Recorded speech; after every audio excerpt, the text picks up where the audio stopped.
আওয়ামী লীগ সরকার পতন হওয়ার আগে আমরা বাংলাদেশ পুলিশের যে ভূমিকা দেখছিলাম, আক্রমণাত্মক যে ভূমিকাটা আমরা দেখেছিলাম, এখন আমরা সেই রূপ আবার দেখতে পাচ্ছি। উসমান হাদির হত্যার বিচার চাইতে আন্দোলনকারীরা আন্দোলন করলে সেই আন্দোলনকারীদের উপর হামলা করা হয় এবং বলা হয়, আয় এদিকে আয়, হাদির লাশ নিয়ে যা। শুনুন এই আওয়ামী লীগ পন্থী পুলিশ কি বলে।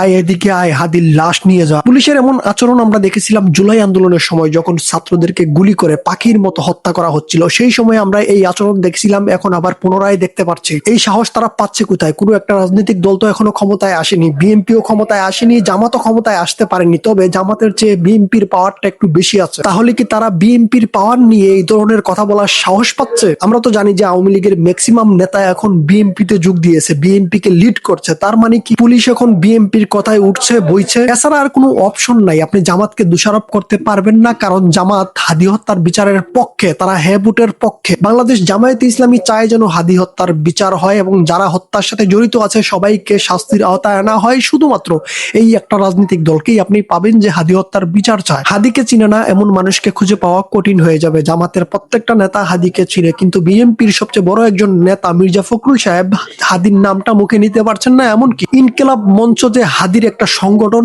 এইটাও তিনি বলতে পারতেছে না, এই কথাটাও তার মুখ থেকে আসতেছে না। অর্থাৎ হাদির হত্যার বিচার হোক অথবা না হোক, এর সাথে বিএনপি জড়াতে চায় না, নিজেদেরকে আড়াল করে রাখে। বাংলাদেশের একমাত্র রাজনৈতিক দল জামায়াতে ইসলাম আর এনসিপি, এই দুইটা যেহেতু একত্র হয়েছে, আর সবচেয়ে বড় কথা হচ্ছে এনসিপি চায় হাদি হত্যার বিচার হোক এবং জামাত চায় হাদি হত্যার বিচার হোক। দুইটা সংগঠন চায় না জামাত হত্যার বিচার হোক। একটা হচ্ছে আওয়ামী লীগ আর একটা হচ্ছে বিএনপি। সবচেয়ে বড় কথা হচ্ছে এই পুলিশরা এত সাহস পায় কিভাবে? বলে আয় হাদির লাশ নিয়ে যা। এদেশের প্রত্যেকটা মানুষ হাদির জন্য জীবন দিতে পারে, অন্যদিকে এই পুলিশ বলে আয় হাদির লাশ নিয়ে যা। হাদিকে নিয়ে কুরুচিপূর্ণ মন্তব্য করলো। এখন পর্যন্ত পুলিশের কোনো বড় অফিসার এই বিষয়ে সংবাদ সম্মেলনে এসে কিছুই বলেন।